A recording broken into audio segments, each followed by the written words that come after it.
On August 23, 1912, the Dunbar family set out for what was supposed to be a peaceful day of fishing and relaxation at Swayze Lake near Opelousas, Louisiana. Percy and Leslie Dunbar, along with their two sons, Bobby and Alonzo, packed their belongings, unaware of the tragedy that was about to unfold.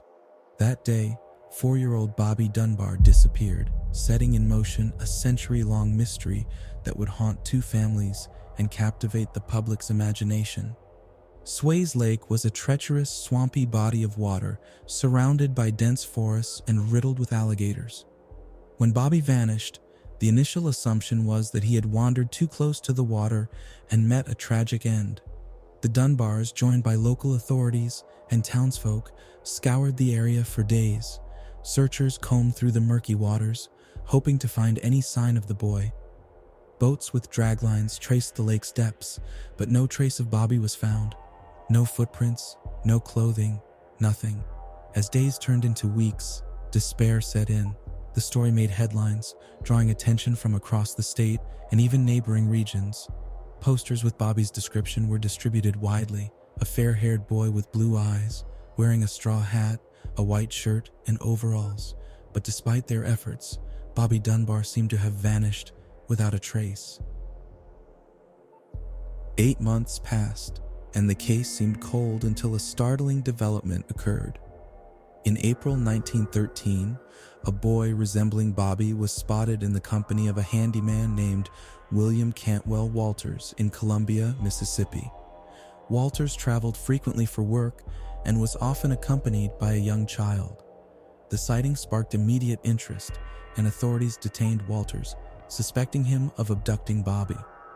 When questioned, Walters claimed the boy was not Bobby Dunbar, but rather Charles Bruce Anderson, the son of Julia Anderson, a single woman from North Carolina. Walters explained that Julia, who worked for his family, had entrusted him with her child temporarily, but to the Dunbars and the eager public, Walters' story seemed suspicious. The Dunbar family was contacted and traveled to Mississippi to identify the boy. Accounts of their initial reunion are conflicting. Some claimed that Leslie Dunbar recognized the boy immediately as her son, while others suggested her reaction was hesitant. The press sensationalized the moment, reporting that the boy cried out, "Mother," upon seeing Leslie. Skeptics, however, noted that a scared child might react to any comforting figure after months of uncertainty. The identification wasn't solely based on emotion. Leslie examined the boy's body for familiar marks, noting a scar on his foot and a mole on his neck, both of which she believed matched her son. With that, the Dunbars claimed the boy as Bobby and brought him back to Opelousas, where the town celebrated his return with a parade and a grand feast. But the story was far from over. Julia Anderson soon entered the picture, claiming the boy was indeed her son, Bruce. Julia, a poor unwed mother, explained that she had allowed Walters to take Bruce temporarily, but had not consented to a long-term arrangement. She traveled to Louisiana, determined to prove her claim. When asked to identify the boy, Julia was presented with several children of similar age, including the boy in question. Initially, she hesitated, unable to say with certainty which child was hers.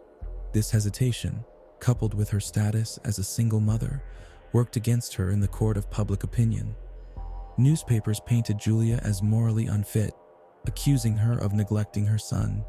Financially and socially outmatched, Julia was forced to abandon her fight. The boy remained with the Dunbars, growing up as Bobby Dunbar. Meanwhile, Walters was tried for kidnapping and convicted, though he maintained his innocence until his release on appeal 2 years later. For decades, the boy raised as Bobby Dunbar lived his life in Louisiana, marrying and having children of his own. To the world, he was Bobby, a man who had been lost and found. But in 2004, nearly a century after the initial events, his granddaughter, Margaret Dunbar Cutright, decided to investigate the family mystery. Margaret's curiosity led her to a groundbreaking decision: a DNA test. She compared her father's DNA, Bobby Dunbar Jr., to that of a descendant of Alonzo Dunbar, Bobby's supposed younger brother. The results were shocking. There was no genetic match. The boy raised as Bobby Dunbar was not biologically related to the Dunbars.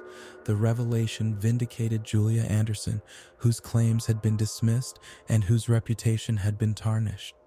The boy taken in by the Dunbars was, in fact, Bruce Anderson, Julia's missing son.